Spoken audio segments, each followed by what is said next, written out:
오늘 읽은 데살로니가 전서는 신약 성경에 맨 처음으로 기록된 책이라 전통적으로 말씀하고 있습니다. 1장 1절, 그러니까 신약 성경의 맨 첫 구절이라 볼 수 있습니다. 하나님 아버지와 주 예수 그리스도 안에 있는 데살로니가인의 교회에 내가 편지한다. 교회라는 말도 신약 성경에 처음 이곳에 나왔습니다. 우리가 사도신경을 요약된 신앙 고백이라 그렇게 말하는데, 어떻게 보면 데살로니가 전서 1장 1절은 사도신경의 내용을 압축한 한 구절이라 그렇게 볼 수도 있습니다. 데살로니가인의 교회라고 한 것은 모든 데살로니카에 살았던 사람들을 교회라 말씀한 것이 아닙니다. 당시 약 20만 정도의 인구가 그 도시에 살았다는데, 그 중에서 하나님 아버지와 주 예수 그리스도 안에 있는 사람들만을 지칭해서 교회라 불렀습니다. 사도행전 17장에 바울 일행이 데살로니가에 들어가서 회당에서 전도할 때에 경건한 헬라인들과 귀부인들이 그 도를 쫓아 따랐다고 했습니다.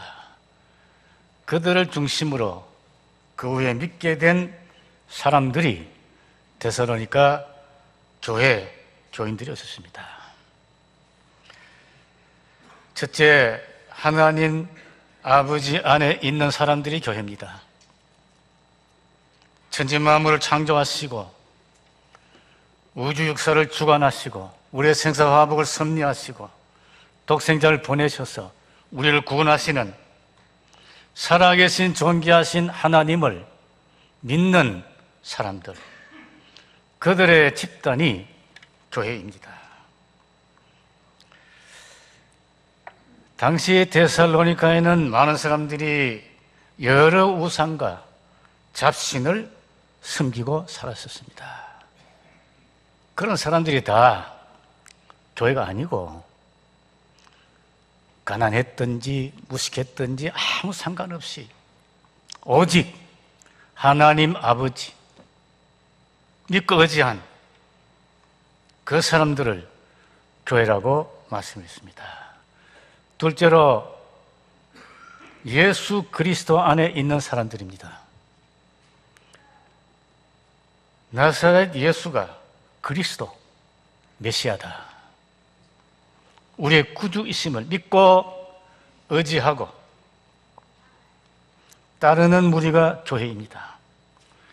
우리가 모두 죄인들인데, 죄의 값은 사망인데 나사렛 예수 이름으로 십자가의 보혈을 의지하고 회개하고 그를 신앙하는 사람들, 그 무리가 교회입니다. 예수 그리스도를 통해 회개하고 십자가의 보혈의 공로를 의지하고 믿으면 과거의 모든 죄 용서받습니다. 용서받았습니다. 아무리 크고 부끄럽고 많은 죄를 할지라도 우리가 회개하고 예수 그리스도의 십자가의 보혈에 의지하고 믿으면 우리의 모든 과거의 죄가 용서받았다고 믿는 사람들, 이들이 교회입니다. 과거의 죄뿐 아니라 미래 죄까지도 이미 용서받고 그 죄에서 오는 심판에서 자유함을 누린다는 믿음을 가진 사람들, 소망을 가진 사람들이 교회입니다. 우리가 아직 장차 어떤 죄를 지을지 알 수도 없는데 어떻게 그 죄까지 용서받고 심판에서 해방되었다고 말할 수 있는가? 그건 우리의 논리예요. 우리의 생각이에요. 세상의 이치예요. 복음이 아니에요. 복음은 이렇습니다. 히브리서 10장 12절에 말씀한 것처럼 예수 그리스도의 십자가 사건은 영원한 제사였다. 영원한, 과거, 현재, 미래를 포함하는 영원한 사건이었다. 10장 14절에 한 분의 제사로 영원히 온전케 되었느니라. 예수 그리스도의 십자가 사건 한 번으로 모든 죄가 영원히 온전케 되었느니라.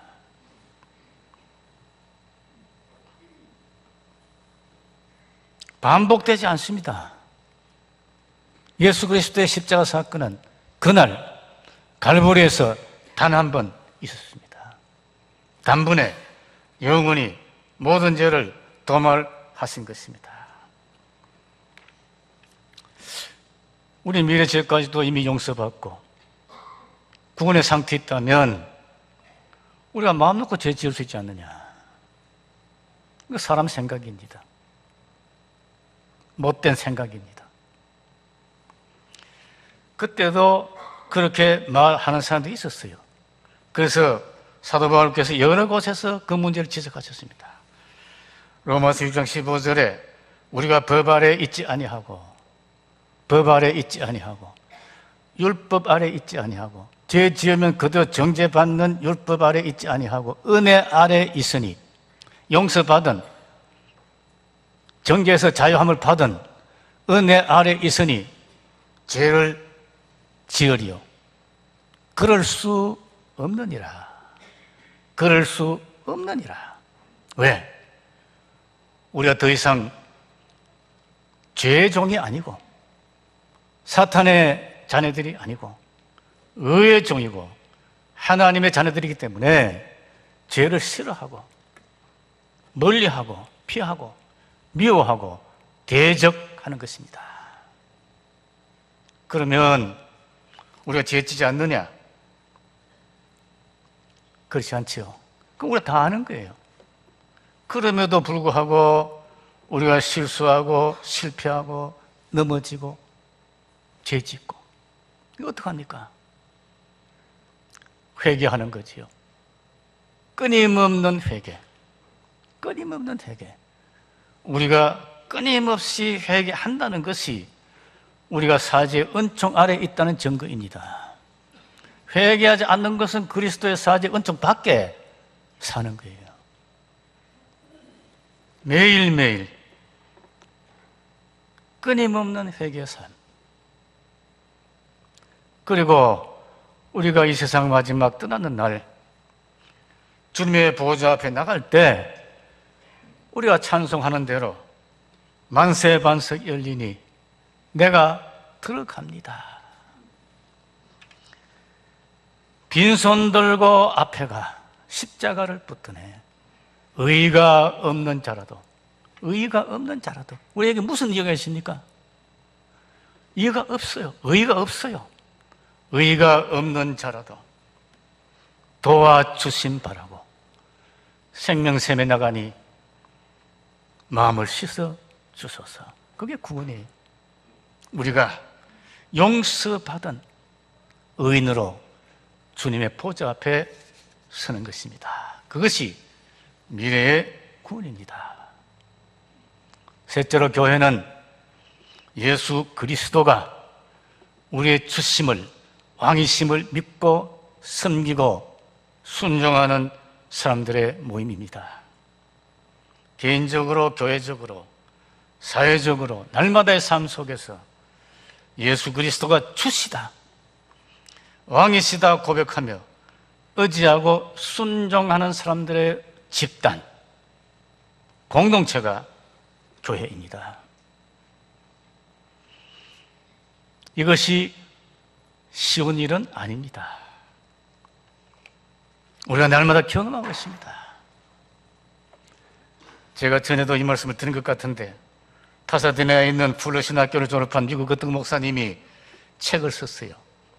수십 년 동안 수많은 교인들을 상담했는데 놀라운 것은 많은 사람들이 수십 년 신앙생활을 했다는데 영적으로 무기력증 환자들이다 하는 거예요.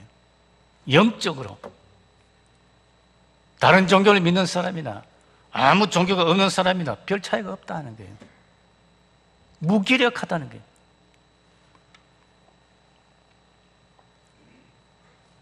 왜 그러느냐? 이 사람들이 자기 중심적 문제 해결 위주의 신앙생활을 한다. 기도하는데, 찬양하는데, 뭐 다짐을 하는데 다 자기 중심적이야. 그리스도 중심이 아니에요. 하나님 중심이 아니에요. 자기 이해관계, 자기 좋은 대로, 자기 원하는 대로 그걸 붙들고 기도하고 소원하고 매달리고, 그거 되면 좋아하고 안 되면 싫어하고, 낙심하고 상처받고 갈등하고 원망하고. 그래서 영적으로 신앙 없는 사람들과 전혀 차이가 없다, 실제적으로.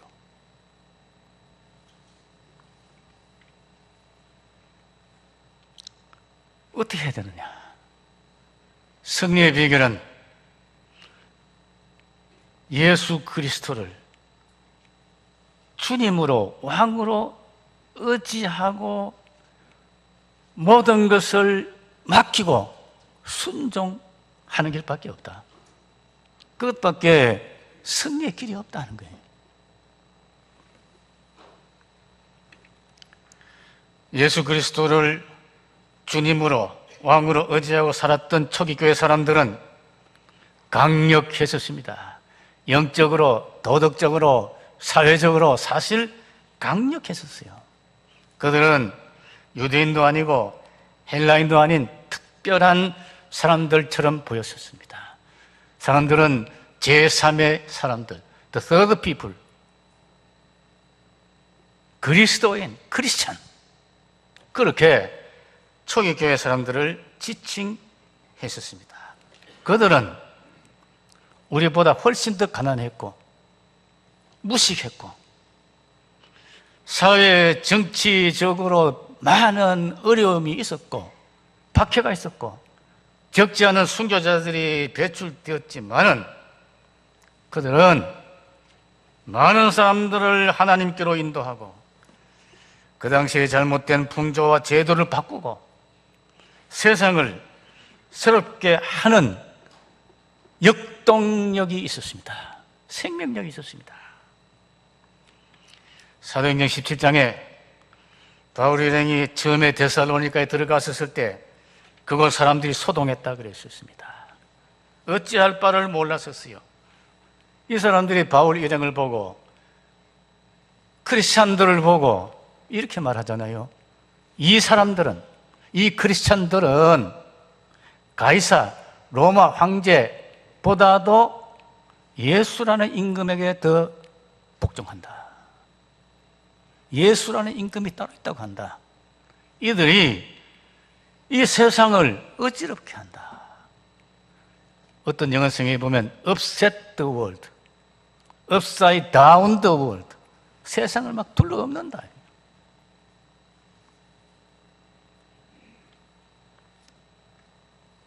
요새 올림픽 때문에 우리가 다 이런저런 희비에 엇갈려 며칠을 보내고 있는데, 이 올림픽은 주전 776년부터 시작했어요. 그리스에서. 예수님 당시에도 올림픽이 있었습니다. 바울 사도 당시에도 올림픽이 있었습니다. 그런데 이 올림픽은 처음부터 남자들만의 행사였었어요.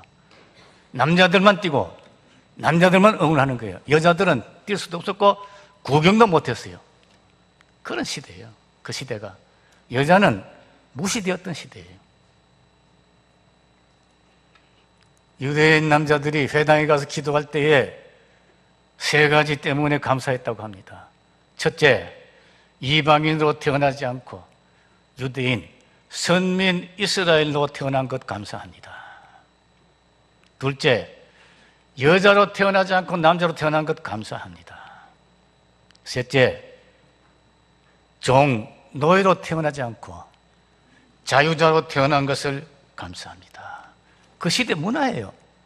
이스라엘과 그 주변 헬라, 로마 문화권의 문화예요, 그것이. 그 같은 세상 한복판에서 바울 사도는 선포했습니다. 유대인이나 헬라인이나 남자나 여자나 종이나 자유자나 그리스도 안에서 하나다. 차별이 없느니라. 우리가 그냥 요새 읽으면 별 뜻이 없는 것 같지만은 생각해 보세요. 그 같은 풍조 속에서, 오랜 전통 속에서, 현실 속에서, 제도 속에서 그같이 공적으로 선포한다는 것은 혁명적인 거예요. 혁명적 선포입니다.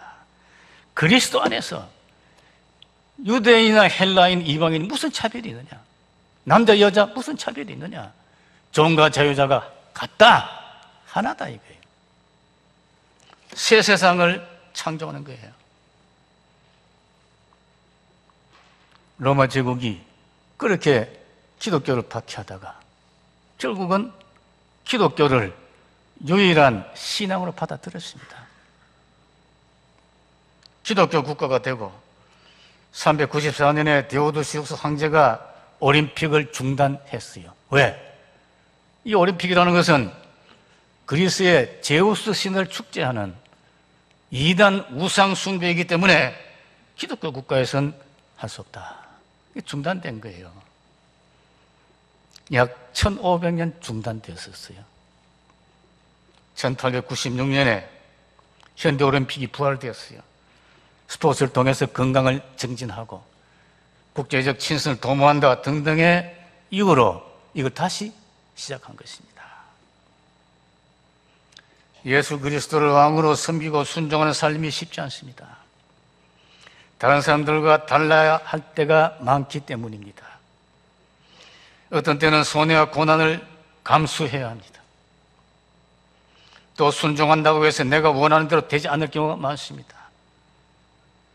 어떤 때는 도저히 납득할 수 없는 일이 우리에게 닥칠 수도 있습니다. 우리가 비록 하나님 아버지와 주 예수 그리스도 안에 있다 하더라도 도저히 납득할 수 없는, 받아들일 수 없는, 이해할 수 없는, 동의할 수 없는, 순종하기 어려운 일들이 우리 자신에게, 우리 가족에게, 우리 친구들에게, 우리 교우들에게, 이런저런 사람들에게 일어날 수 있는 거예요. 일어나고 있는 거예요. 어렵습니다. 그 순종하기가. 제가 1972년 인도네시아에 선교사를 갔었습니다. 제가 처음 갔던 그곳에 작은 미국 교회가 지은 도서실이 있었어요. 벽에 이 도서실 짓게 된 연혁이 새겨져 있었습니다. 제가 읽어봤습니다. 미국의 CNM의 선교사가, 천혜 선교사가 인도네시아에 왔는데 인도네시아 마을을 배우다가 밤에 도적이 들어와서 무서워서 소리를 질렀어요. 칼로 그 선교사를 죽였습니다. 그렇게 죽은 선교사를 추모해서 그의 가족들과 친지들과 교회가 이 작은 도서실을 지었다. 저는 35살 철없는 젊은 목사였어요. 일종의 충격 같은 것을 느꼈어요. 하늘과 땅의 모든 권세를 가지고 세상 끝날까지 너희와 함께 할 터이니 가서 모든 족속의 복음을 전하라 했던 주님께서 살아계시는가? 그의 약속은 신실한 건가? 우리가 의지할 수 있는 것인가? 내가 많은 반대자들의 반대를 무릅쓰고 어린 것들을 데리고 이곳에 온 것이 가치 있는 일인가? 그런 충격 같은 것, 당혹감을 느꼈었습니다. 얼마 후에 우리 김대원 선교사가 사역하시는 말락이라는 곳 그 옆에 바뚜라는 작은 도시가 있습니다. 거기 독일 선교사 형제가 와 있었는데 그 집에서 며칠 머물었어요. 그 집 리빙룸 벽에 글귀가 걸려 있었습니다. 하나님이여, 우리가 때때로 당신을 이해할 수 없습니다. 제 마음에 제 마음을 쳤습니다. 하나님이여, 때때로 우리가 당신을 이해할 수 없습니다. 당신이 살아계시고 우리를 사랑하신다면, 그들을 사랑하신다면 어떻게 이런 일이 일어날 수 있습니까? 이런 일이 있을 수 있습니까? 그 다음 구절, 그러나 의지합니다. 영어로 trust, 그게 되어 있어요. 하나님이여 우리가 당신을 이해할 수 없습니다. 그것을 끝나면 낙심이에요. 그러나 의지합니다. 이게 신앙입니다. 이게 승리인 것입니다. 그러나 의지합니다. 이게 우리 마음대로 되는 게 아니에요. 우리 힘으로 되는 게 아니에요. 사망의 음침한 비참한 골짜기 같은 곳에 떨어졌어도, 나는 이해할 수 없어도, 슬프기만 해도, 절망적인데, 그러나 의지합니다. 할 수 있는 것은 성령의 위로입니다. 성령의 격려입니다. 주님이 우리와 함께 하시기 때문에 가능한 것입니다. 그래서 주님은 신실하시고 그 약속을 지키시는 것입니다. 그래도 의지합니다. 그 옆에 다른 글귀가 있었어요. 당신이 짊어진 십자가가 남의 것보다 무겁다고 생각하는가? 주님의 위로도 더 위대할 것이다.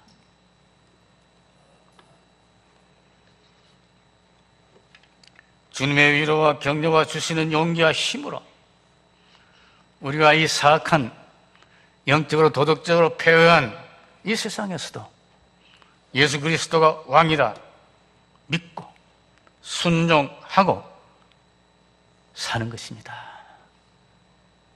그래야 그리스도인이고 그 사람들의 모임이 교회인 것입니다. 우리가 읽은 본문 마지막 부분에 이렇게 끝나고 있습니다. 하나님 아버지와 주 예수 그리스도 안에 있는 데살로니가에 있는 사람들에게 은혜와 평강이 있을지어다. 은혜와 평강. 은혜는 속죄의 은혜지요.